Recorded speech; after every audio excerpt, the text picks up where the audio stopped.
Good morning बच्चों। Ma'am आपकी कविता ma'am, maths teacher. आज मैं आपको अध्याय 7वां संख्याओं का निकटन समझाऊंगी। बच्चों, यदि किसी ने मुझसे पूछा आपके पास कितना पैसा है, तो मेरे पास 72 रुपया है, तो मैं कहूँगी कि मेरे पास 70 रुपया है। 72 रुपये का मैं 70 क्यों कहूँगी, यही मैं आज आपको समझाने जा रही हूँ। इसका बच्चों नियम होता है निकटन का, कि आज मैं आपको दहाई अंकों का निकटन समझाऊंगी। तो दहाई की निकटन ज्ञात करने के लिए सबसे पहले हम इकाई के अंक को देखते हैं। दहाई की निकटन ज्ञात करने के लिए सबसे पहले हम इकाई के अंक को देखते हैं। यदि इकाई का अंक 5 से अधिक हो, या 5 हो, या 5 से अधिक हो, तो दहाई के अंक में 1 को जोड़ देते हैं। दहाई के नंबरों में इकाई का अंक यदि 5 हो या 5 से अधिक हो, तो दहाई के अंक में 1 को प्लस कर देते हैं और इकाई के स्थान पर 0 लिख देते हैं। और इकाई के स्थान पर 0 लिख देते हैं। इसका मतलब 38 का निकटन 40 है। ठीक है। अब इस तरह दूसरा है 55। 55 का निकटन ज्ञात करने के लिए वही सेम मेथड है कि इकाई का अंक 5 है, हमने आपको बताया 5 है या 5 से अधिक हो, तो दहाई के अंक में क्या कर देते हैं, 1 को प्लस कर देते हैं। तो 5 में 1 मिलाएंगे तो कितना आएगा, 6, और इकाई के स्थान पर 0 लिख देते हैं। इस तरह 55 का निकटन कितना आया, 60। 55 का निकटन 60 हो गया। ठीक इसके विपरीत यदि इकाई का अंक 5 से कम है, यदि इकाई का अंक 5 से कम हो, तो दहाई के अंक में कोई भी चेंजिंग नहीं करते, कोई भी परिवर्तन नहीं करते हैं, उसमें कोई भी जोड़ते नहीं है, 1 नहीं जोड़ते, बल्कि उसको वैसा का वैसा ही रहने देते हैं और इकाई के स्थान पे 0 लिख देते हैं। इस तरह 33 का निकटन 30 हुआ। दूसरा सवाल है 52। 52 में इकाई का अंक 5 से कम है, तो हम दहाई का अंक वैसा का वैसा ही लिख देंगे, उसमें कोई भी परिवर्तन नहीं करेंगे और इकाई के स्थान पर यानी 2 के स्थान पर हम 0 को लिख देंगे। इस तरह 52 का निकटन 50 हुआ।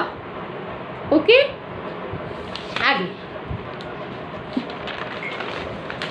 आगे बच्चों, ये दहाई का अंक का मैंने अभी आपको समझाया। अब सैकड़े में निकटन निकालना बता रही हूँ। सैकड़े में निकटन निकालने के लिए हम इकाई के अंक को नहीं देखते हैं, हम दहाई के अंक को देखते हैं कि यदि दहाई का अंक 5 से अधिक है, 5 से अधिक है या 5 है, तो हमें सैकड़े के स्थान पर 1 को प्लस कर देना चाहिए। सैकड़े के निकटन ज्ञात करने के लिए हम इकाई के अंकों को नहीं देखते हैं, दहाई के अंक की ओर ध्यान देते हैं।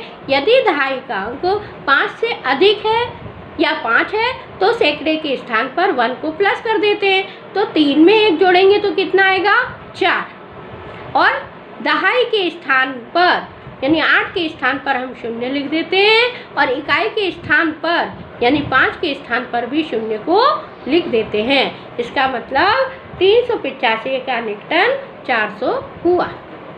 ठीक। अब है 872। 872 में भी अब ये सैकड़े के स्थान पर है। 872 सैकड़े की नंबर है, तो हम पहले किसको देखेंगे, दहाई के नंबर को। दहाई का नंबर हमारा कैसा है, 5 से अधिक है। 5 से अधिक है तो सैकड़े के स्थान पे हम क्या कर देते हैं, 1 को प्लस कर देते हैं। तो 8 और 1 9, और फिर दहाई के स्थान पर अर्थात 7 के स्थान पर हम 0 लिख देंगे और इकाई के स्थान पर अर्थात 2 के स्थान पर हम 0 लिख देंगे। इसका मतलब 872 का निकटन 900 हुआ। ठीक इसके विपरीत यदि दहाई के स्थान में 5 से छोटा अंक है, 5 से छोटा अंक है, तो सैकड़े के स्थान को हम वैसा का वैसा ही रहने देते हैं। जैसे यहाँ पर 2 है तो 5 से छोटा है तो हम 3 वैसा का वैसा ही रहने देंगे, इसमें कुछ भी प्लस नहीं करेंगे और दहाई के स्थान पर 0 लिखेंगे और इकाई के स्थान पर भी 0 लिखेंगे। इसका मतलब 325 का निकटन 300 हुआ। इसी तरह 125 में भी 125 में दहाई का स्थान देखेंगे जो कि 5 से छोटा है।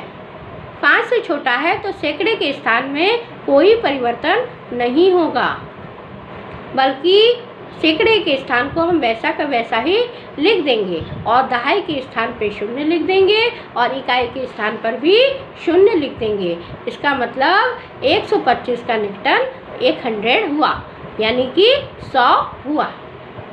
ठीक है, समझ में आया कि सैकड़े का निकटन ज्ञात करने के लिए सबसे पहले हम दहाई के अंकों को देखते हैं। यदि 5 से नंबर अधिक हुआ तो सैकड़े में सैकड़े के स्थान पर 1 को प्लस कर देते हैं और दहाई और इकाई के स्थान पर 0 लिख देते हैं। और यदि दहाई का अंक 5 से कम हुआ तो सैकड़े के स्थान को कोई चेंज नहीं करते हैं, उसको वैसा का वैसा बना रहने देते हैं और दहाई और इकाई के स्थान पर 0 लिख देते हैं। इस तरह आपने दहाई संख्या का और सैकड़े संख्या का निकटन ज्ञात कर लिया। बच्चों, आपको ये समझ में आ ही गया होगा। Thank you.